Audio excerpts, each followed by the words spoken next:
Nos períodos de tempo livre em Danganronpa, você escolhe o personagem com qual quer conversar e conhecer mais sobre. Primeiramente, vamos passar um tempinho com a Celeste, ver se aprendemos mais sobre ela e seu tipo psicológico, visto que tivemos algumas reflexões interessantes sobre ela no episódio passado. Ela diz que quer compartilhar algo com o Makoto, sua estratégia de jogatina perfeita. Ela pede para prestar atenção. Seja qual for o jogo, você precisa pensar estrategicamente.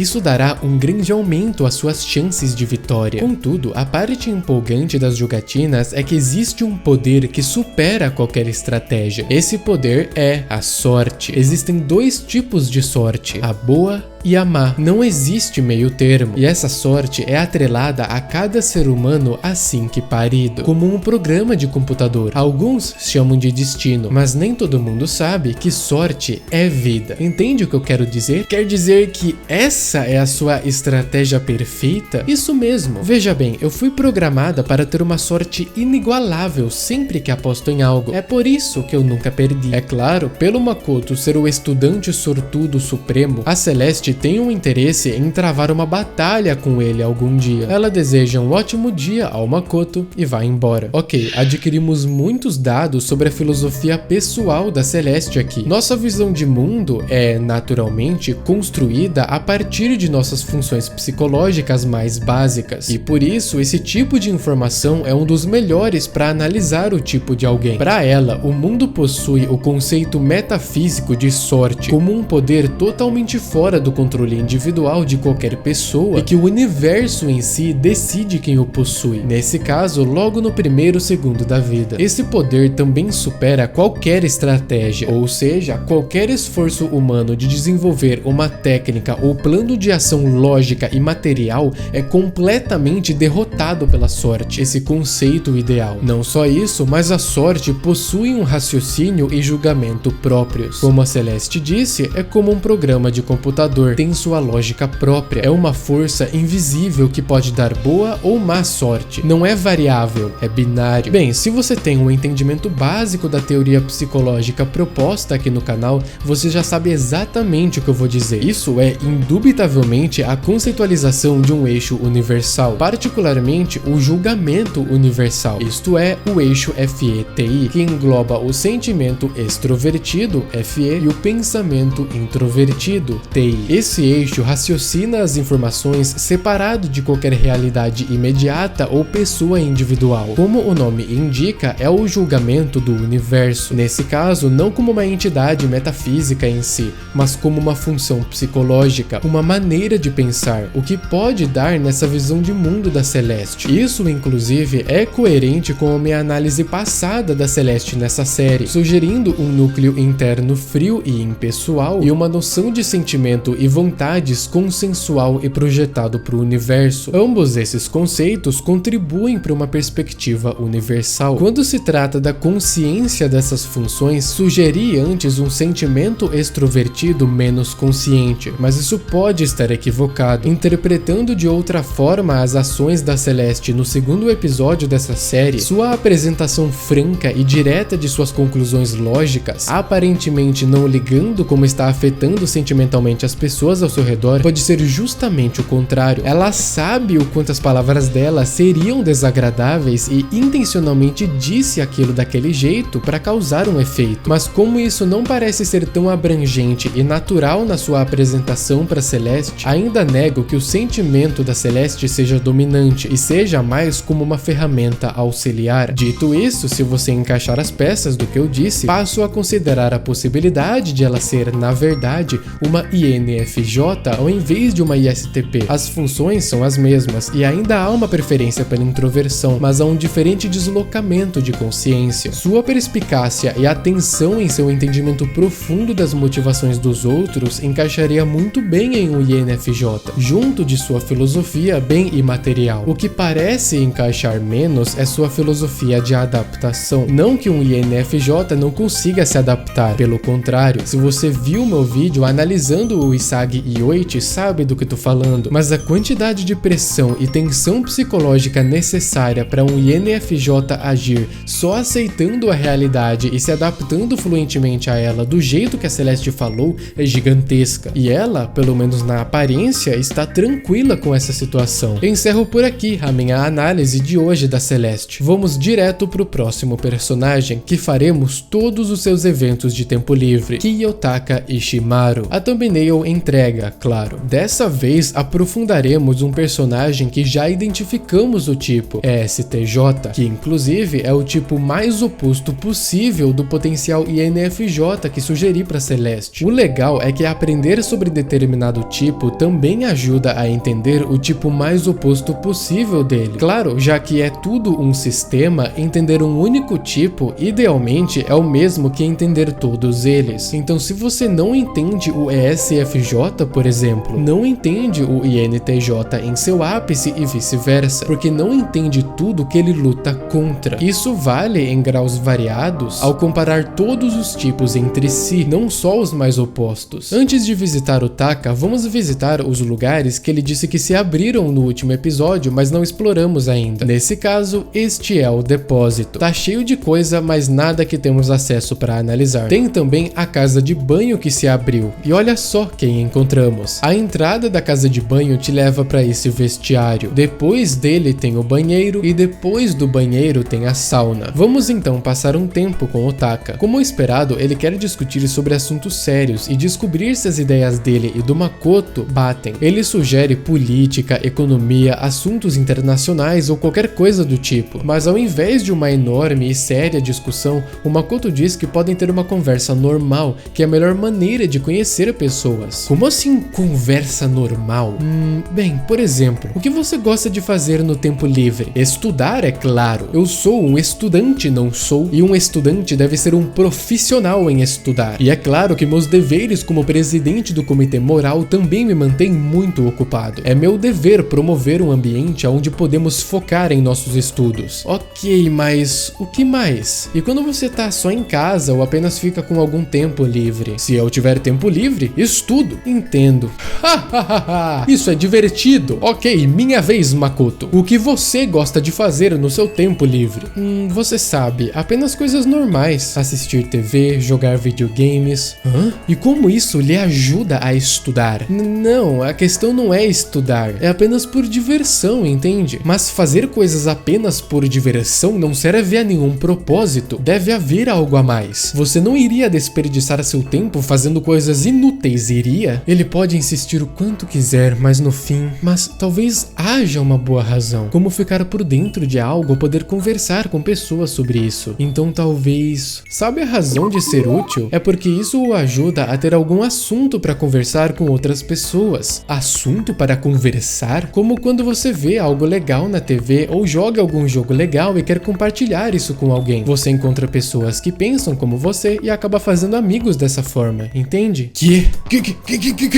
Eu estava cego, mas agora enxergo. Mas o quê? Esse tipo de coisa me atormentou por anos. Eu tentei fazer amigos, mas sempre que iniciava uma conversa, ela acabava em alguns minutos. E agora eu finalmente encontrei a resposta. Eu preciso estudar mais jogos, mais séries de TV. Não, você não precisa estudar essas coisas. Estou bastante envergonhado comigo mesmo. Se houvesse algum buraco por aqui, me esconderia nele. Eu deixei isso passar despercebido. Desperdicei todo esse tempo. Eu nunca vi o ponto cego em meus estudos. Eu sou uma completa vergonha. Eu não estou qualificado para estar no comitê moral, muito menos liderá-lo. Eu não acho que isso seja um ponto cego tão importante. Obrigado, professor Makoto. Professor, você me ensinou uma lição valiosa. Você adquiriu meu respeito e o título de professor. E isso vai deixar as coisas super embaraçosas.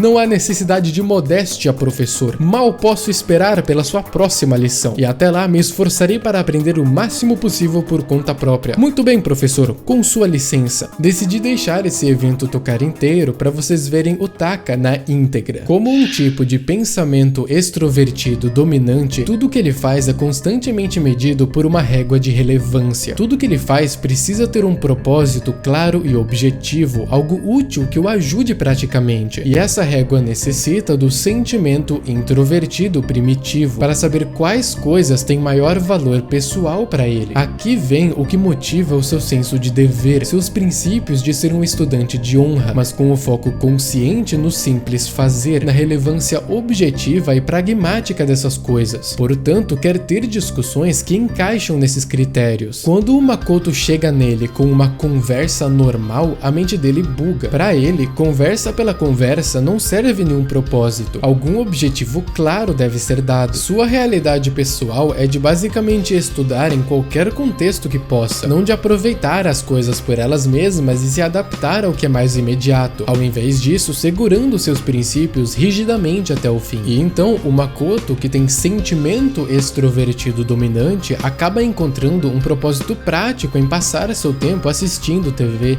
jogando videogames e outros lazeres populares. Essas coisas te ajudam a se conectar com seus camaradas humanos, abrir espaço para conversas e, portanto, compartilhar experiências, encontrar pessoas que pensam como você e fazer amigos. O Kiyotaka achou isso a revelação do século. Com seu sentimento sendo introvertido e muito primitivo, se conectar com outras pessoas acaba sendo muito menos natural, pois está tão focado em outras coisas, o aspecto realista e material da vida, focando em fazer o que é mais útil e relevante, como estudar toda hora. Mas isso acaba fechando sua mente para só essas coisas relevantes e dando pouco para se conectar com outras pessoas. Não significa que todo o ESTJ não entenda a importância do diálogo e fazer amigos, apenas que o Taka em específico nunca passou pela experiência de ressignificar isso de uma maneira que haja um propósito para a conversa. E esse propósito pode ser qualquer coisa. No fim, como qualquer tipo de personalidade, em vez de entender a perspectiva do sentimento extrovertido do Makoto de forma pura, suas funções psicológicas reinterpretaram o que o Makoto disse para fazer sentido para ele, ou seja, que jogos e séries de TV foram adicionados à sua lista de coisas objetivamente relevantes para ele estudar. E como ele se cobra muito para ser a melhor e mais correta pessoa possível, ele meio que surtou por ter cometido esse erro, e o Makoto ganhou para ele um título de professor, tendo lhe dado uma lição importante. Depois disso, chega a noite, o Makoto vai dormir e acorda no outro dia. E então, como sempre, vai pro refeitório. A mesa parece maior, já que 3 pessoas morreram e 2 faltaram. Essas 2, sem surpresa, são o Byakuya e a Toko. Eles não se importam com o Byakuya, e nas palavras do meu mano Yasuhiro,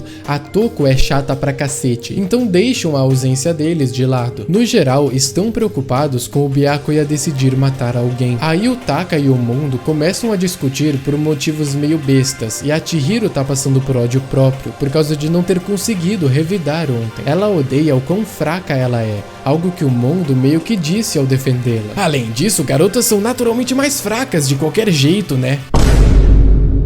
Obviamente, isso deprimiu mais ainda a Chihiro. Ele na hora admite sua culpa e diz que não vai mais gritar com ela. Ele disse que vai fazer uma promessa de homem, aquilo que seu irmão dizia a ele, que um homem de verdade sempre mantém suas promessas. Seu irmão morreu e foi aquilo que ele deixou pro mundo. Ele diz pra Chihiro que pode confiar nele e que não precisa mais chorar. E então ela agradece ele, mas ela ainda quer ficar mais forte e pensa em começar a malhar. No fim, o humor dela e de todos melhora muito. Depois de um tempo, a reunião acaba e chega o tempo livre. Aí a gente sai para se encontrar com o Taka de novo. Ele diz que tem algo para confessar. Veja bem, Makoto, o seu moletom com capuz é incrível. Obrigado? Seu senso de moda é realmente fascinante, mas vestir um moletom por cima do seu uniforme, sua moral pública está arruinada, absolutamente arruinada. Bem, acontece que ele se importa bastante com o código de roupas escolares e que, enquanto viver, protegerá explorar essa moral. Aqui dá para ver seu julgamento, mas principalmente sua inclinação conservadora da sensação introvertida auxiliar. Não digo conservador no sentido social e político, mas no sentido de preservar uma realidade pessoal. O Makoto dá a desculpa de que seu capuz ultra descolado é na verdade um capacete de segurança e que precisa dele nessa escola. De alguma forma, o Kiyotaka acredita nisso e entende, mas fica frustrado com a negligência dos jovens de hoje em dia e não entende o senso de moda deles de qualquer forma. Acontece que ele veste o uniforme dele 365 dias por ano, aconteça o que acontecer. A realidade dele é ser um estudante, independentemente do contexto imediato. Aí o evento de tempo livre acaba aí. O próximo evento, encontramos ele no vestiário de novo. Ele diz que é fraco, porque algo de extrema importância está faltando aqui. Livros didáticos. Aulas! Ele está surtando porque está sendo deixado para trás comparado aos outros estudantes. Então ele pede ajuda ao Makoto, porque do jeito que tá, em pouco tempo ele vai se tornar um ignorante. Bem, o Makoto tenta confortar ele, dizendo que não deve ser um grande problema, já que ele sempre esteve no topo, é basicamente um gênio. Aí ele faz uma cara estranha. Gênio? Não diga isso. Eu não sou um gênio. Eu sou uma pessoa normal, como qualquer outra. Minha família é de classe média, sabia? Na verdade, nem mesmo isso são. É por isso que preciso me dedicar tanto. Tenho que romper essa barreira. Não são os gênios que mudam o mundo. São pessoas normais que se esforçam o máximo possível. E para provar isto, eu devo continuar com esforço atrás de esforço. Portanto, não me chame de gênio. Jamais me compare com esses preguiçosos estúpidos que não se esforçam em nada. O Makoto pede desculpas e o Taka se desculpa por se exaltar. Ele disse isso pro Makoto porque acredita que ele também é uma pessoa normal. E quem é normal tem que se esforçar. É por isso que ele é tão impetuoso com seu trabalho no comitê moral. Ele quer criar um ambiente onde todos tenham a oportunidade de dar o melhor de si, então dedica todo o seu sangue, suor e lágrimas para isso. Ele quer que entendam que você não consegue nada se não tentar. Esforço é tudo. Esta é a única forma de consertar algo nesse mundo. E eu devo provar isso para todas as pessoas normais lá fora, para que possam continuar tentando. Eu preciso me tornar o homem normal que pode superar qualquer gênio. Mas agora que estou preso aqui dentro, minha oportunidade de fazer este esforço foi roubada. Então o que devo fazer agora? Desculpe-me, Makoto. Não era minha intenção fazê-lo escutar a minha reclamação patética. Não, ela não é nem um pouco patética. Eu entendo perfeitamente o motivo de sua preocupação. Você obviamente se sente verdadeiramente capaz disso. Eu espero sinceramente que você não perca sua esperança e comece a ficar sem rumo sobre o que você quer fazer. Se você realmente acredita que esforço é o que importa, então você não pode desistir, certo? Porque se você não puder fazer esse esforço, então o que lhe resta? Acredito que antes de você dizer isso, eu havia esquecido completamente o meu propósito nesse lugar. O princípio do esforço é a força de vontade em nunca desistir. Você está certo, eu tenho que tentar, não importa a situação. Mesmo sem turmas, sem tarefas, eu posso muito bem rever o que já aprendi e fortificar os princípios básicos. E então o humor de ambos se levantam e ficam muito felizes de poderem ter tido essa conversa. Em sua próxima sessão de estudos, o Taka convidará o Makoto. Vamos trabalhar juntos como pessoas companheiras normais para mostrar àqueles gênios quem é quem manda. Depois de se despedirem, o Makoto reflete e ainda pensa que ele possa ser um gênio. Especificamente, um gênio quando o assunto é esforço. De qualquer forma, o Taka parece ter uma enorme hostilidade com a ideia de alguém ser um gênio. Você pergunta e eu explico, professor Makoto. A filosofia do Taka de que são as pessoas esforçadas que são verdadeiramente dignas automaticamente coloca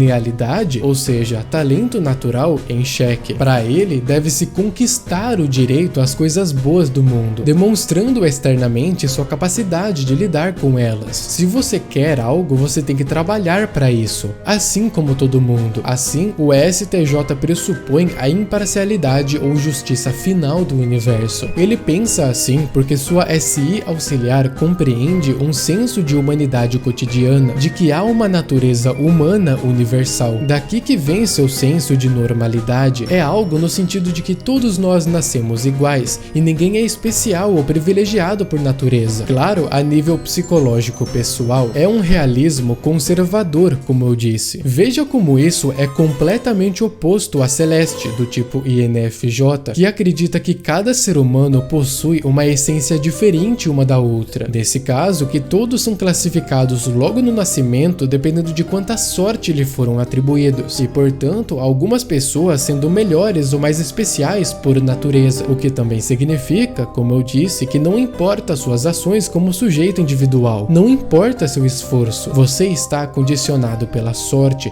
um poder fora de seu controle. Lembrando que a visão de mundo das pessoas é construída usando as funções psicológicas, mas apenas como base, ou seja, alguém pode ter o mesmo tipo psicológico e ter visões de mundo totalmente diferentes, mas o processo mental que o fizeram chegar até lá é o mesmo e esconde profundas similaridades em sua estrutura. Dado o que eu disse sobre a filosofia de vida da Celeste, pro Taka é exatamente o contrário. Privilégios não são naturais ou de gênio, devem ser conquistados através do trabalho duro. Sua essência não está predeterminada dentro de você, mas está no que você faz no mundo. Ações como um sujeito individual são o que lhe dão o direito de ser uma pessoa boa ou sucedida. E como ele tem TE dominante, o foco da consciência está na sua capacidade de lidar praticamente com o mundo, o que acaba se transformando comumente em coisas como trabalho e estudo. Para ele, esforço vale a pena, e todo mundo, as pessoas normais, têm chance de terem sucesso se tiverem esforço. Como Henry Ford,